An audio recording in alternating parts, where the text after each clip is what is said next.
Okay, so I'm just gonna, for about 15 minutes, just talk a little bit about, why we're here and do some framing for us as well. It's really a privilege to be here with so many incredible people of so many varied and wildly creative backgrounds, from the technologists to the biologists to the people that design our future. This collective intelligence process here will actually produce something at the end of the week that's bigger than the parts.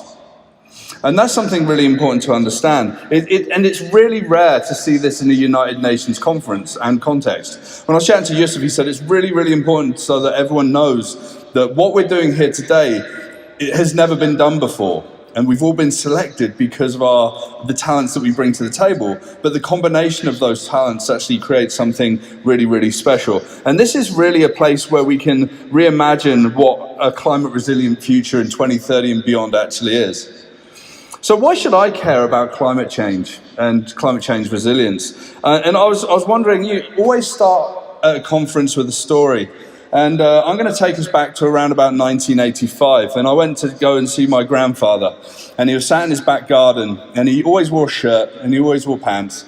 And it was rolled up sleeves and rolled up trouser legs, very British. And when I chatted to him, he was like, you know what, Nick, if this is global warming, then bring it on. I'm a huge fan. Right? 1985. And I think that kind of typified a mindset at that point in time that we didn't truly understand what the impacts were going to be and where we are going to be today. I mean, my grandfather couldn't have envisaged a 1 degree Celsius temperature rise since pre-industrial times, nor with what we've been dealing to date. Mega droughts, raging wildfires, decimated forests, dengue fever, and legions of Category 5 hurricanes. In fact, when I was just boarding the plane in Vancouver, I was reading the news, and the first wildfire of the year has actually already kicked off just north of Squamish, just about 100 kilometers north of Vancouver. That's about a month earlier than it was last year, and last year there was about 3 weeks in the summer where you couldn't go outside because the smog from the wildfires was more thick and more dense than the climate in places like Delhi and Beijing. This is the world that we've come to be. As we've seen, like the IPCC talk about the emissions continuing at this current rate, creating an idea that we're in hugely deep trouble, we're going to see that degrees rise is going to cause us huge problems. We're not here to try and cool the planet this week. We're not here to try and come up with the solutions that are going to try and capture the carbon or fix that. We're trying to really understand what resilience looks like, how we're going to survive in those times. Sure, we can push some boundaries and think about technologies that can help with regards to cooling the planet, but I invite you to focus a little more about that resilience because there's an inevitability. In 2030, it's probably still going to be as warm as today, if not warmer. So that's why we're here today. But really, how do we get here? Well, obviously, the industrial revolutions that have come before us, those revolutions that are powered by the 3 dimensions of energy and communications and transportation, that have driven GDP higher than ever before. It's actually driven our world population bigger. It's created the corporate culture. It's created capitalism. It's driven us into a point where we're kind of in a really tough spot. So from the first industrial revolution around steam, the second around electricity and oil that really accelerated with automotive and energy industries. And then the third and the exciting one for me was the computing industry. For if it wasn't for having computers, I'd probably still be in the small village I grew up in Somerset, either delivering milk or digging holes in the ground. I'm not really that smart when it comes to those things, but I was really, really good at computers. And that liberated me out of that small 5,000 person village into a new world. And this new world is got really interesting. The unmetered population rise that we've actually seen from the global climate raise in temperature is the most concerning point. And it's interesting, when I was watching some of those keynotes in the other room earlier, the idea of the Anthropocene came up. The Anthropocene being the world that we live in is the world of the Holocene, where the growth and impact of the human species worldwide flourished over a number of thousand years, and most recently has been impacted by technology, and with ideas around impacts in biodiversity, biogeography, nocturnality, animals not coming out during the day like they used to because there's overhuman population, geomorphology, and climate, of course. Some people have actually argued the Anthropocene has been around it's been developing for about 8,000 years since the development of farming and sedentary cultures. But now we're really in the grip of this new world, and the new world is the human world. And this brings me to talk about the fourth industrial revolution, and we'll hear a number of people talk about this. So we're progressing in a world where there's a fusion of technologies that are blurring the lines between physical, digital, and biological spheres. They're called cyber-physical systems. Sounds incredibly futuristic when you say that. It reminds me of cyborgs and melding yourself with metal and artificial intelligence. But really, it's about sensors and data and a number of different technologies coming together in a whole new way. Now with these technologies that we're going to discuss over the next few days, melding together and advancing at a rate that we've never seen before, we can see how that can apply to our basic needs: water, food, health, well-being, nature, and security. And obviously, those drivers of change include, but are not limited to, artificial intelligence, with a backbone of big data, Internet of Things and blockchain, autonomous systems, satellite technologies, biotechnologies, and a global sustainability ethos. And everyone in the room here has got a grip on that. Some people are hugely dynamic experts in those areas, and bring your talents to the table. And other people ask questions of them and challenge them and really bring them into the conversations, because that's what we're here to be. But I actually think what was really interesting is, we're homo symbians. We have to create this relationship with technology, and I think that's kind of the mantra of the fourth industrial revolution. So I don't want you to lose that sense when we're thinking of that.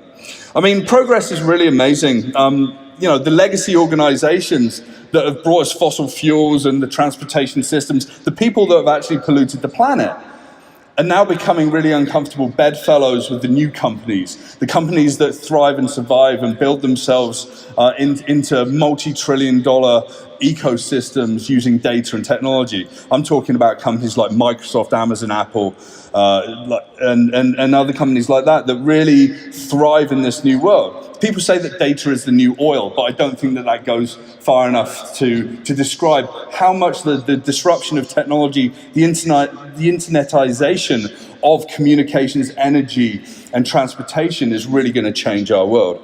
And these organizations think exponentially. They don't want to have linear growth. They don't want to have linear change. They want to change the lives of the next billion people to come online. Yeah? Looking to the developing world and not thinking how we can bring them in and how they can ultimately profit from that. And the uncomfortable bedfellows of the legacy organizations and these new organizations, it's going to have to come together in a symbiosis. Because there's an unfortunate truth here. The legacy companies have got the billions of dollars in the bank to fund the new world. Luckily, we're seeing some companies step forward.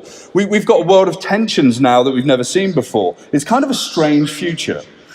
Vegan beef versus real beef, and you can actually buy that vegan beef in the beef aisle. That really rattles the Cattlemen's Association in the US. I've been victim of a conversation with them. Electric versus combustion engine vehicles. Does anyone drive an electric car in the room? There's only four people. Hybrid. Okay, hybrid. That kind of counts, Henry. Okay. I've got range anxiety. Okay. But then we've got solar versus oil and gas, and even the controversies of cryptocurrency versus fiat currency, and a new world with blockchain-enabled capabilities. But really, these technologies come together to create something that I call signals of change. And signals of change are those things that are happening today that signal that the world will be different in 5, 10, 20 years' time. And I wanted to bring forward some examples of what I found in that world in this talk. Now, there's two kids in California at college, and they saw some calamitous effects of climate change. So last year, the Camp Fire disaster. It was the deadliest wildfire in California history. 85 people dead, 249 people still listed as missing. And the fire destroyed some 19,000 buildings, most of them homes. How can this happen in the modern world? It's because the climate temperature has meant there's been more rain in California, it's been hotter during the summers, and that means the plants have grown bigger, and then they dry out more quickly, and then the fires burn more wildly. Now, they've actually created something called sensor light that actually enables real-time visualization using sensors. You can put them in the forest, and you can use deep learning algorithms to analyze the images and predict the amount of dead fuel present in the sensor's area. This means that you can really predict when these things are going to happen. That means people don't die. That means that towns do not burn to the ground. This is a good thing. Then there are people looking at the power of social media. I mean, we all share information, whether it's through Twitter, Instagram, LinkedIn, Facebook, or whatever. But some people are actually drawing on some of the chatter that happens around disaster areas. And down in Texas Tech and George Washington University, they've created a machine learning system to collect all that data, analyze tweets, and identify volunteers and victims along with their locations. Once you have this extra insight, you can deploy more quickly, more lives can be saved, less damage can be caused. And really interestingly enough, like Yusuf sent me a link last week about the sustainable floating city, Oceanics. It was developed with Dutch architect Bjarke Engels, and the Oceanics project aims to look at the urbanization of those coastal properties and how we can put people out to the sea in sustainable settlements there. So this would be a mass-produced storm-worthy hexagonal floating module that comes together in new ways. There's already a kind of a movement in the billionaire circles out of Silicon Valley called seasteading. With this development, we want to create sustainability. In Silicon Valley, they just want to put their settlement out in international waters and pay no tax. Right? So it's interesting where we've got all these different people kind of thinking in new ways with different outcomes. Our outcome is about creating that resilience, and ultimately we can motivate the billionaires to help us with that too. But really, just to wrap up what we're working on today is it's an invitation to have some radical thinking. Don't be afraid to say something that you feel might come across as a little silly, or you might be afraid to ask a question because it might not look so good in front of other people. This is a safe space, and in these safe spaces we can become friends, and I'm sure we're all going to become friends over the next few days. We can ask the questions of ourselves that really challenge us and really fuel our curiosity. But the things that I think we need to consider are threefold. Number one, we imagine how human society and businesses will operate in 2030 and beyond. Ask yourself the questions: what changes technologically from a belief perspective? Because beliefs are really important, and that creates cultural difference and change and adoption. How we will live, work, and run businesses and be resilient. Secondly, we must consider what comes next in the evolution of those drivers of change that I mentioned earlier, and how we implement solutions using them. What impact will they have, both positive and negative? You have to work that out. What ethical guardrails do we need to put in place to ensure they're used for good? And ethics, I think, is one of the most important things to consider in this modern world, because there's an abundance of technology and opportunity, and we cannot use that for harm. We must use that for good. And most importantly, we need to state this, and this came up in a conversation over lunch yesterday, that nobody truly owns the future. It belongs to everyone. We need to generate ideas and imagine solutions that are accessible and can apply to every single person on the planet. How can we create that applicability, affordability, and accessibility? How can we make this future more intimate for absolutely every person on the planet? We can't afford to leave anyone behind in the fourth industrial revolution, because if we do, we're not solving a single thing. We're just exacerbating the problems that we have. In fact, that could cause even more calamity with climate change. I'm supremely confident that collective intelligence, creativity, and imagination in this room will generate a multitude of ideas that can transform into roadmaps as we go forward in the next year for solutions that will create that resilience. And then we can mobilize those projects. So I'm going to invite you to be curious and have wonder. Think exponentially. I'm an unbridled optimist, and a lot of people say that. How do you think about the future, and are you not worried? It's like, I can't be worried, because if we're worried, we do not address what we need to protect the most, and that's humanity and the people in this planet. This week is the start of something special. Let's all raise the bar for collaborating in generating ideas that ensures everyone a resilient future in the face of such challenging times. And we kind of have to hurry up. I live in Canada, and they've just released that it's warming at twice the rate of the rest of the world. So let's really come up with some amazing ideas. Thank you very much. I'm going to be here for the next couple of days, and I look forward to chatting to you all. Thanks.